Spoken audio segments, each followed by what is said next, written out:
नमस्कार साथियों, मेरा नाम है आर.के. सिंह। संस्कृति पीसीएस यूट्यूब चैनल पे आप सभी का स्वागत है। आज के एपिसोड में हम जिस विषय की चर्चा करने वाले हैं, इस विषय का संबंध जुड़ता है भारत के उड़ीसा राज्य के पुरी डिस्ट्रिक्ट में अवस्थित कोणार्क सूर्य मंदिर से। क्योंकि ये जो मंदिर है, ये अपने देश के लिए देखें तो बड़ा अहम हो जाता है, क्योंकि पुरी में अवस्थित ये जो मंदिर है कोणार्क सूर्य मंदिर, ये ऐतिहासिक और स्थापत्य धरोहर के तौर पे मौजूद है।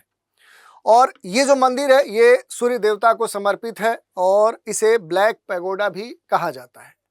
13वीं शताब्दी में जो पूर्वी गंग वंश है, उसी के जो राजा थे नरसिंहदेव, उन्होंने ही इस मंदिर का निर्माण कराया था। और जो इसका जो नाम है कोणार्क, जो नाम है ये दो शब्दों से बनता है। एक तो इसमें कोण पहला जो वर्ड है, और दूसरा क्या है कि जिसमें जो अर्क है उसका मीनिंग होता है सूर्य मंदिर। लेकिन अब न्यूज आ रही है कि आर्कियोलॉजिकल सर्वे ऑफ इंडिया ने मंदिर के कुछ क्षेत्रों में जो एंट्री है उस पर बैन लगा दिया है।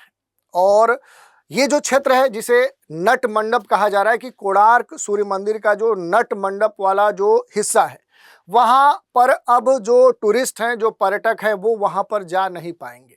और ये जो बैन है ये 9 नवंबर 2025 से लागू भी कर दिया गया है।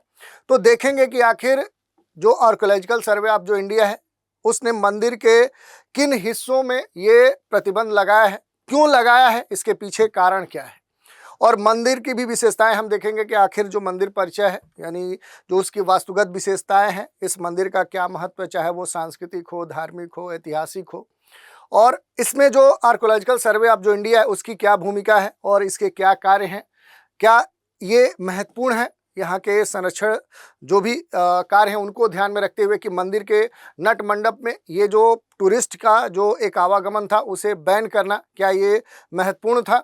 और सबसे खास बात है कि इस तरह के जो भी संरक्षण वाले, धरोहर वाले जो स्थल हैं, क्या इनकी जो सुरक्षा है, इनसे जुड़े हुए जो भी अधिनियम है, संरक्षण के जो प्रयास हैं, वो किस तरह से अपने देश में बनाए गए हैं, उसके जो भी अधिनियम है उन पर भी संक्षिप्त रूप से हम बात करेंगे। चलिए देख लेते हैं। जो कोणार्क सूर्य मंदिर है ये इसी कारण से चर्चा में है। पहले हमने बताया था कि भारतीय पुरातत्व जो सर्वेक्षण जो एएसआई है, इसने क्या कर दिया, उड़ीसा के इस पुरी डिस्ट्रिक्ट में अवस्थित जो कोणार्क सूर्य मंदिर है, इसका जो नट मंडप वाला जो हिस्सा है, वहाँ पर सामान्य जो टूरिस्ट हैं, यानी कि ओवरऑल जो टूरिस्ट हैं, उनका जो आवागमन है उसे रोक दिया है। और इसे 9 नवंबर से बाकायदा लागू भी कर दिया गया है। तो अब ये चर्चा में है। सबसे खास बात है कि ये कहा जा रहा है कि आखिर इस तरह का जो बैन है वो आर्कियोलॉजिकल सर्वे ऑफ इंडिया ने आखिर क्यों लगाया है, इसके पीछे कारण क्या है। तो देखिए, जो भी इस तरह के धरोहर स्थल हैं, ऐतिहासिक जो पुरातत्व हैं, यहाँ पर भारी संख्या में प्रतिवर्ष जो श्रद्धालु हैं या फिर जो पर्यटक हैं वो पहुँचते हैं। और आज वर्तमान समय में देखें तो एक कल्चर हो चुका है सेल्फी कल्चर का। तो इस मंदिर का एक खास जो क्षेत्र है, एक हिस्सा है, उसे हम नट मंडप कहते हैं। क्या है हम डिटेल में देखेंगे। लेकिन अभी कारण क्या है कि इस नट मंडप में जब टूरिस्ट जाते थे तो वो क्या करते थे, सेल्फी लेते थे। और इस सेल्फी लेने के दौरान क्या होते थे कि कई सारे जो पर्यटक हैं वो गिरकर घायल होते थे। और ऐसी जो घटनाएं थी वो इस क्षेत्र में आम हो गई थी। दूसरा कारण क्या है कि पत्थर की जो नक्काशी है वो विशिष्ट है, अनूठी है, इसकी जो संरचना है वो विशेष है। तो दूसरा क्या होता था कि यहाँ पर उस पत्थर की नक्काशी को छूने के दौरान बहुत सारे जो पर्यटक हैं उन्हें खरोच आ जाती थी, चोट आ जाती थी। और दूसरी तरफ ये जो पत्थर की नक्काशी है, ये जो पत्थर की संरचना है, उसे भी नुकसान पहुंचता था, जो पूरी तरह से प्राचीन संरचना है। और इसी दो कारणों को ध्यान में रखते हुए जो आर्कियोलॉजिकल सर्वे ऑफ इंडिया है, इसने स्मारक जो संरक्षण है और जो पर्यटक की सुरक्षा है, दोनों को ध्यान में रखते हुए ये जो बैन है ये लागू कर दिया है। तो इसी की आज हम चर्चा करने वाले हैं। इससे जुड़ी बहुत सारी बातें हैं जिन पर हम डिटेल से बात करेंगे। चलिए देख लेते हैं। अगर थोड़ा सा मंदिर की विशेषताओं की हम बात करें तो जो मंदिर है ये ऐतिहासिक है। इसके उपस्थिति की बात करें, अवस्थिति की बात करें तो उड़ीसा राज्य के पुरी डिस्ट्रिक्ट में ये आपको देखने को मिल सकता है। इसके जो निर्माण करने की बात है तो ये कहा जाता है कि ये जो मंदिर है ये 13वीं शताब्दी में जो गंग वंश के जो राजा थे, राजा नरसिंहदेव, उन्हीं के द्वारा ये क्या किया गया था, ये बनाया गया था। कब बनाया गया था, तो 1250 में इसका निर्माण हुआ था। स्थान आप जानते ही हैं भगवान सूर्य को ये पूरी तरह से समर्पित मंदिर है। अगर इस मंदिर के वास्तुगत स्थापत्य विशेषताओं की बात करें तो देखिए, कलिंग जो वास्तुकला है उसी में ये बना हुआ है। इसके बारे में भी बेसिक तौर पे हम देखेंगे। अगर इस मंदिर के आकार की बात करेंगे तो पत्थर से बना हुआ रथाकार मंदिर है। 24 विशाल जो पहिए हैं, 7 जो घोड़े हैं, उन्हीं के आधार पर ये पूरा मंदिर बना हुआ है। प्रमुख भाग की बात करेंगे तो गर्भगृह इसका सबसे कह सकते हैं कि देखा जाने वाला क्षेत्र है। जगमोहन, नट मंडप, क्लोराइड, लेटराइट और ग्रेनाइट जो पत्थर हैं उनसे विशेष अनूठी नक्काशी के द्वारा ये पूरा जो मंदिर है ये बना हुआ है। इसके खास जो क्षेत्र हैं वो काफ़ी अहम है। उसमें नट मंडप काफ़ी पॉपुलर है, जो जहाँ पर टूरिस्ट जाना नहीं भूलते हैं, सेल्फी लेना नहीं भूलते हैं, वहाँ की जो अनूठी एक जो संरचना है उसे महसूस करना चाहते हैं। निर्माण सामग्री हम देख लिया कि क्लोराइट, लेटराइट और ग्रेनाइट जो पत्थर है उन्हीं से ये पूरा मंदिर बना हुआ है। मंदिर का जो मुख्य भाग है विमान, वो इसका सबसे अहम हिस्सा है और इस समय के साथ देखें तो धीरे धीरे क्या है कि वो अब समाप्त हो रहा है। यूनेस्को अगर दर्जा की बात करेंगे तो वर्ष 1984 में विश्व धरोहर स्थल के रूप में क्या किया गया है, इसे विश्व विरासत स्थल में शामिल कर लिया गया है। अब इसमें जो सबसे अहम बात है, जो अब आर्कोलॉजिकल सर्वे ऑफ जो इंडिया है उसने ये कहा है कि अब हम 9 नवंबर से क्या किए हैं, 2025 से जो नट मंडप है जो इस कोणार्क सूर्य मंदिर का एक अहम हिस्सा है, वहाँ पर अब पर्यटकों की जो एंट्री है उसे हम बैन करते हैं। तो देखते हैं कि आखिर ये हिस्सा क्या है नट मंडप। तो देखिए, इसका अर्थ होता है नृत्य मंच यानी कि सभा कक्ष, और ये जो मंदिर है ये मुख्य गर्भगृह के सामने ही अवस्थित है। कोणार्क मंदिर में ये जो भाग है ये सबसे अहम माना जाता है और ये कहा जाता है कि इस मंदिर में जो देवदासियां हैं, जो नर्तकियां हैं, वो सूर्य देव की आराधना के लिए क्या करती हैं, वहां पर नृत्य करती हैं, यानी कि नृत्य प्रस्तुत करती थी, ये बात कही गई है। इसकी दीवारों पर देखेंगे तो सुंदर जो नृत्य मुद्राएं हैं वो आपको देखने को मिल सकती है। संगीत जो वाद्य यंत्र है वो इस हिस्से में आपको खास तौर पे देखने को मिल सकते हैं। अप्सराओं और गंधर्वों आदि की जो मूर्तियां हैं वो यहाँ पर आपको देखने को मिल सकती है। कलिंग जो वास्तुकला है उसकी ये एक सबसे कलात्मक अनूठी कह सकते हैं कि एक शिखर के तौर पे यहाँ पर मौजूद है और ये हिस्सा आजकल पर्यटकों के लिए खास तौर पे आकर्षण का केंद्र बना हुआ था। लेकिन इसी पर्यटन के जो विशेषताएं हैं ये क्या कर रही थी कि इस संरचना को नुकसान पहुंचा रही थी, क्योंकि पर्यटक यहाँ पर जाते थे, सेल्फी लेते थे और उस दौरान गिर भी जाते थे, चोटें आती थी, ऐसी घटनाएं सामान्य होती थी और छूने के दौरान लोगों को खरोच आ जाता था और इस संरचना को भी क्या हो रहा था, लगातार नुकसान पहुंच रहा था। और इसी कारण से देखें तो आर्कोलॉजिकल सर्वे ऑफ इंडिया ने इस तरह का बैन लगाया है। अब थोड़ा सा इस मंदिर से जुड़ी हुई कुछ महत्वपूर्ण बातों की हम चर्चा करेंगे कि आखिर मंदिर है किस तरह का, वास्तुगत इसकी विशेषताएं क्या है, इसका आर्किटेक्चर कैसा है। तो देखिए, ये पूरी तरह से रथाकार मंदिर है। पहले हमने बताया था कि यहाँ पर सूर्यदेव का जो रथ है वो एक तरह से बना है और उसी पर ये पूरा मंदिर बना हुआ है। यहाँ पर 24 विशाल जो पत्थर है उनके जो पहिए हैं वो आपको देखने को मिल सकते हैं। दूसरी तरफ देखेंगे तो यहाँ पर 7 जो हॉर्स है, जो घोड़े हैं, वो बने हुए हैं और प्रत्येक पहिया दिन में इसलिए दर्शाता है कि वो 24 घंटे और महीने के जो चक्र होते हैं उसको ये दर्शाता है। यहाँ पर इसके 3 मुख्य भाग हैं। कौन कौन से हैं उन पर अगर हम थोड़ा सा यहाँ पर बात रखने का प्रयास करें, जो 3 इसके मुख्य भाग है। पहला मुख्य जो गर्भगृह है वो क्या है, इसका सबसे खास एक तरह से देखें तो देखा जाने वाला क्षेत्र है, जो अब पूरी तरह से क्या है कि अब वो ध्वस्त हो चुका है, वो टूट चुका है, वो गायब हो चुका है। दूसरा जो है उसे हम जगमोहन कहते हैं, ये जो क्षेत्र है ये अब मुख्य खंड के रूप में मौजूद है। और तीसरा क्या है जिसे हम नट मंडप या कह सकते हैं कि डांस जो हॉल है उस तौर पे हम जानते हैं, नृत्य या अनुष्ठान हेतु ये क्षेत्र बना हुआ था। और इसी क्षेत्र में क्या किया गया है कि अब नट मंडपम में जो एएसआई है इसने पर्यटकों का जो आवागमन है वो बैन किया है। किस कारण से किया है वो हमने बात कर ली। अब इसकी जो भी विशेषताएं हैं वो आपने देख ली। अब थोड़ा सा बात करें कि जो यहाँ पर कलिंग जो वास्तुकला का एक अनूठा ये नमूना माना जा रहा है, इसकी अगर विशेषताओं की बात करेंगे तो इसमें ऊंचे शिखर आपको देखने को मिल सकते हैं। शिखर खास तौर पे ऊंचा आपको देखने को मिलेगा। मंडप जगमोहन वाला जो क्षेत्र है, नक्काशीदार जो पत्थर है, रथाकार जो संरचना है वो आपको देखने को मिल सकती है। इसके अलावा देखेंगे तो समृद्ध जो एक शिल्प होता है, जो शिल्प कला है, उसका एक खास अलंकरण यहाँ पर आपको देखने को मिलेगा। जो पत्थर हैं वो यहाँ पर आप देख सकते हैं कि ग्रेनाइट, क्लोराइट पत्थरों का विशेष तौर पे उपयोग किया गया है। और सूर्यदेव की 3 जो प्रतिमाएं हैं वो यहाँ पर हैं, जो सुबह, दोपहर, शाम की दिशा में आप देख सकते हैं। धार्मिक और वैज्ञानिक अगर महत्व की बात करें इस पूरे क्षेत्र की, तो मंदिर सूर्य की किरणों के साथ क्या होता है, ये संरेखित होता है, ये कहा जाता है। तो ये सबसे खास विशेषता है। और सबसे पहली बात ये कहा जाता है कि सुबह की पहली किरण सीधे मुख्य जो गर्भगृह है उसमें क्या होती है, इंटर करती है। इस तरह की बात यहाँ पर देखने को मिलती है। और इस कारण से ये जो मंदिर है ये खगोल विज्ञान जो है उसके दृष्टिकोण से, समय के गणना के दृष्टिकोण से और स्थापत्य कला के दृष्टिकोण से देखें तो एक उत्कृष्ट नमूना माना जा सकता है। कुछ और विशेषताओं की हम चर्चा कर लेते हैं। जैसे देखिए, अगर यहाँ पर देखेंगे तो इस तरह की जो भी बातें देखने को मिल रही है कि जो ऊंचा शिखर है ये पूरी तरह से क्या है, एक तरह से पिरामिड नुमा है, तो ये शीर्ष है इसका। और सभा की जो बात कही जाती है, जो भी मंडप है या जो जगमोहन है, ये सभा और अनुष्ठान हेतु कक्ष यहाँ पर बना हुआ है। नक्काशीदार जो पत्थर है, मिथकी जो कथाएं हैं जिसमें नृत्य मुद्राएं, पक्षी पक्षी आकृतियां यहाँ पर देखने को मिल सकती हैं। रथाकार जो संरचना है वो सूर्य के जो रथ हैं उसी का प्रतीक माना जाता है। तो ये खास बात है। उत्तम जो पत्थर के एक दूसरे से जोड़ने की जो एक खास कला है वो यहाँ पर आपको देखने को मिल सकती है। आयरन जो क्लैम्प्स हैं और इंटरलॉकिंग जो स्टोन्स हैं वो यहाँ पर विशेष नमूने के तौर पे आप देख सकते हैं कि कैसे पत्थर एक दूसरे से जुड़े हुए हैं।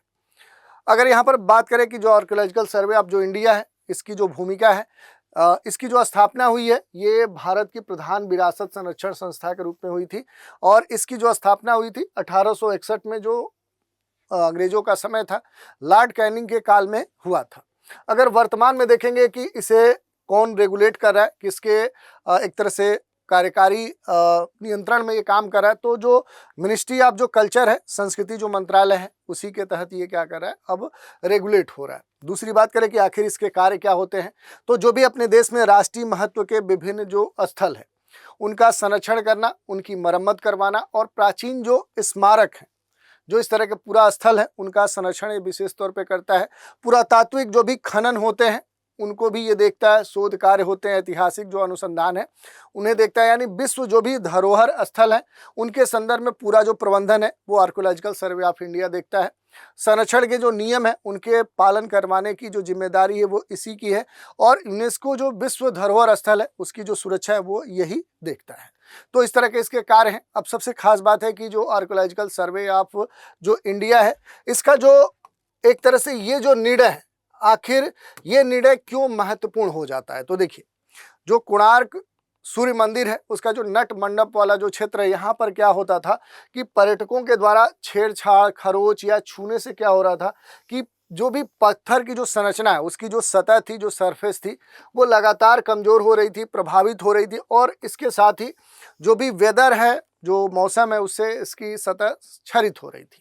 लगातार नमी, धूप या मानव जो गतिविधियां हैं, इन कारण से इस संरचना का क्या हो रहा था, लगातार क्षरण हो रहा था। और नट मंडप जैसे जो हिस्से हैं, इस पर जो शिल्पकारी है वो अद्वितीय है, एकदम से यूनिक है, अनूठी है और बड़े ही सूक्ष्म है। जिस कारण से देखें तो मौसम का प्रभाव हो या इस संरचना को छूने से क्या हो रहा था कि इस अमूल्य जो क्षति है इसके नष्ट होने की संभावना एक तरह से आर्कियोलॉजिकल सर्वे ऑफ इंडिया को देखने को मिली। और इसी को ध्यान में रखते हुए इस तरह का जो निर्णय है वो archaeological of survey of India ने लिया।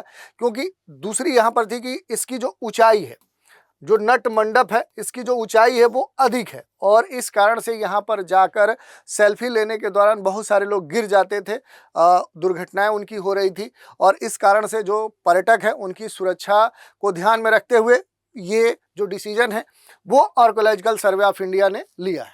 तो सुरक्षा और संरक्षण को ध्यान में रखते हुए डिसीजन माना जा सकता है। एक तरह से जागरूकता का ये संदेश भी है कि ये कदम भारत में जो भी इस तरह के धरोहर स्थल है, जो स्मारक है, उनकी जो भी सांस्कृतिक मर्यादा है, जो संरक्षण है, उसके प्रति जनता को क्या होना चाहिए, एक तरह से अलर्ट होना चाहिए। अगर हम बात करें जो कोणार्क मंदिर है, इसके ऐतिहासिक और सांस्कृतिक महत्व की बात करें तो ये जो मंदिर है ये सूर्यदेव के रथ का प्रतीक है। पहले हमने बताया था प्रत्येक पहिया एक दिन में 1 घंटे और महीनों का क्या है, एक तरह से उसे दर्शाता है। ये खगोल विज्ञान और समय और कला का क्या है, एक अनूठा संगम यहाँ पर देखा जा सकता है। इसी के संदर्भ में रविंद्रनाथ टैगोर ने कहा था कि where the language of stone surpasses the language of man. तो ये बात कितना अनूठा यहाँ पर इसी मंदिर के संदर्भ में कही गई थी। अब बात करें कि क्या अभी तक इस तरह के जो भी संरक्षण है, जो प्रयास किए जा रहे हैं, क्या ये सामान्य तौर पे लागू हो जाते हैं या इनके सामने बहुत सारी चुनौतियां हैं? तो बहुत सारी चुनौतियां हैं। पहली बात कि ऐसे जो एक खास स्थापत्य वाले धरोहर वाले जो स्थल होते हैं, वहाँ प्रति वर्ष भारी संख्या में जो टूरिस्ट हैं वो पहुंचते हैं और इस कारण से भीड़ का जो दबाव है वो यहाँ पर होता है। ओवर टूरिज्म की जो एक यहाँ पर दबाव है वो देखने को मिलता है और इस कारण से क्या होता है कि प्राकृतिक तो क्षरण होता ही है, उसके अलावा मानव जो क्षरण है वो भी देखने को मिलता है। जैसे अगर प्राकृतिक क्षरण की बात करें तो नमी या फिर जलवायु जो परिवर्तन हो रहा है, जो पोल्यूशन है, उसका इम्पैक्ट यहाँ इस तरह की जो भी सूक्ष्म अनूठी जो संरचना है उन पर देखने को मिलता है। दूसरी बात क्या है कि लोगों में अभी भी अवेयरनेस की कमी है। पर्यटक नक्काशी को लगातार लोग छूते हैं, अनावश्यक तौर पे ऊंचाई पर जाकर सेल्फी लेते हैं और इस कारण से उन्हें अपने को भी नुकसान होता है और उस संरचना को भी नुकसान होता है। वित्तीय और तकनीकी सीमाओं की अगर बात करें तो देखिए, मरम्मत और जो संरक्षण कार्य है उसके लिए क्या होता है, एक बड़ा जो फंड है, एक जो कह सकते हैं निवेश है, उसकी ज़रूरत पड़ती है और ये अभी भी क्या है, सीमित है। तो एक बड़ी चुनौती है कि सभी जो अपने धरोहर स्थल है या इस तरह के जो भी महत्वपूर्ण कह सकते हैं स्थापत्य वाले जो स्थल है, उनकी जो मरम्मत करने की बात है, उनके संरक्षित करने की बात है, अभी भी फंड के अभाव में ये एक बड़ा चैलेंज है। और स्थानीय जो लोग हैं उनकी जो भागीदारी है ऐसे कार्यों में वो लिमिटेड है, क्योंकि स्थानीय जो समुदाय है उनकी जो भागीदारी है वो कमज़ोर होना भी एक महत्वपूर्ण चैलेंज है। तो अब इसके लिए अगर देखें तो क्या समाधान हो सकते हैं, तो ये कहा जा रहा है कि जो विजिटर मैनेजमेंट सिस्टम है वो ऐसे स्थलों पर लागू किया जाना चाहिए। डिजिटल जो सर्विस लांस है, सीसीटीवी जो है, स्मार्ट जो गाइड सिस्टम है वो लागू किया जाना चाहिए। इसके अलावा ये भी कहा जा रहा है कि जो सिग्नेचर जो बोर्ड है या अवेयरनेस जो कैंपेन है वो यहाँ पर संचालित किए जाने चाहिए। लोकल जो गाइड जो ट्रेनिंग है वो दिए जाने चाहिए, लोगों को समझाना चाहिए कि इस तरह के जो भी प्लेसेस हैं ये धरोहर स्थल है, ये अमूल्य है हमारे लिए, तो इन्हें हम एक तरह से नुकसान ना पहुंचाएं। पब्लिक जो प्राइवेट पार्टनरशिप है उससे क्या किया जाना चाहिए, एक फंड जनरेट किया जाना चाहिए और ऐसे स्थलों का संरक्षण किया जाना चाहिए। मैपिंग 3D के स्तर पे और लेजर जो डॉक्यूमेंटेशन है उससे क्या किया जा सकता है कि डिजिटल जो आर्काइव है वो बनाया जा सकता है। तो इस तरह के प्रयास किए जा सकते हैं। इसके अलावा देखिए, भारतीय सांस्कृतिक जो धरोहर है इसके संरक्षण हेतु जो महत्वपूर्ण प्रयास किए गए अपने देश में, उसमें एंशिएंट जो मोन्यूमेंट एंड आर्कोलॉजिकल जो साइट्स एंड जो रिमेन्स एक्ट है ये लागू किया गया 1958 में। राष्ट्रीय महत्व के जो स्मारक हैं उनको सुरक्षित करने के लिए, या फिर कह सकते हैं कि एंटिक एंड आर्ट जो ट्रेजर एक्ट है 1972 में लाया गया। पूरा अवशेष जो है उनकी तस्करी और निर्यात पर नियंत्रण करने के लिए। ऐसे ही नेशनल मोन्यूमेंट जो अथॉरिटी है वो 2010 में बनाई गई। संरक्षित जो स्मारक है उनके आसपास के विकास को कंट्रोल करने के लिए। और जो यूनेस्को है ये सबसे अहम हो जाती है, 1972 में विश्व धरोहर जो स्थल है उनकी सुरक्षा और सहयोग के लिए ये बनाया गया। तो ये हमने टॉपिक देख लिया, इस पर आपके प्रश्न भी पूछे जा सकते हैं। जैसे यूपीएससी पीटी का प्रश्न है, कोणार्क सूर्य मंदिर किस वास्तुशिल्प का उदाहरण है? द्रविड़ शैली का है, नागर शैली का है, कलिंग शैली का है या फिर वेसर शैली का है? और ऐसे ही आपके मेंस के भी इस टॉपिक पर प्रश्न पूछे जा सकते हैं। भारत की जो सांस्कृतिक धरोहरें हैं उनके संरक्षण में जो आर्कोलॉजिकल सर्वे ऑफ इंडिया है इसकी भूमिका पर चर्चा कीजिए। और हाल ही में जो कोणार्क सूर्य मंदिर है इसके नट मंडप में जो पर्यटकों का प्रवेश है ये प्रतिबंध है, इसके संदर्भ में इसके भूमिका की चर्चा कीजिए। तो ये प्रश्न आपसे पूछा जा सकता है, इसका आंसर भी आप लिख सकते हैं। तो ये पूरा हमने देख लिया। आप सभी के लिए एक महत्वपूर्ण सूचना है संस्कृति आईएएस की तरफ से। चिल्ड्रंस डे के अवसर पे देखें तो पीसीएस जो फाउंडेशन कोर्स हैं पीटी मेंस के, चाहे वो यूपीएससी पीएससी की बात करें, बीपीएससी की बात करें, एमपीपीएससी की बात करें या आरएस की बात करें, इन पर एक महत्वपूर्ण जो छूट है वो दी जा रही है और ये छूट 60 to 75% है। और ये जो छूट है ये कब तक वैलिड है? तो 14 नवंबर 2025 तक वैलिड है। इसके अलावा भी अगर कोई जानकारी चाहिए तो उसके लिए जो नंबर दिए गए हैं 9555124124 पे कॉल करके जानकारी प्राप्त कर सकते हैं, या संस्कृति आईएएस की जो वेबसाइट है वहां विजिट करके संदर्भित जो भी जानकारी है वो प्राप्त कर सकते हैं। तो आज हमने बात कर लिया कि आर्कोलॉजिकल सर्वे ऑफ जो इंडिया है इसने कोणार्क सूर्य मंदिर के जो नट मंडप है उसमें जो प्रवेश है आखिर वो वर्जित क्यों किया है, इसके पीछे कारण क्या है, और इससे जुड़े हुए जो भी अहम पहलू हैं उन पर भी हमने डिटेल से बात की। तो आज के एपिसोड में इतना ही। आप सभी हमारे साथ बने रहें, इसके लिए धन्यवाद।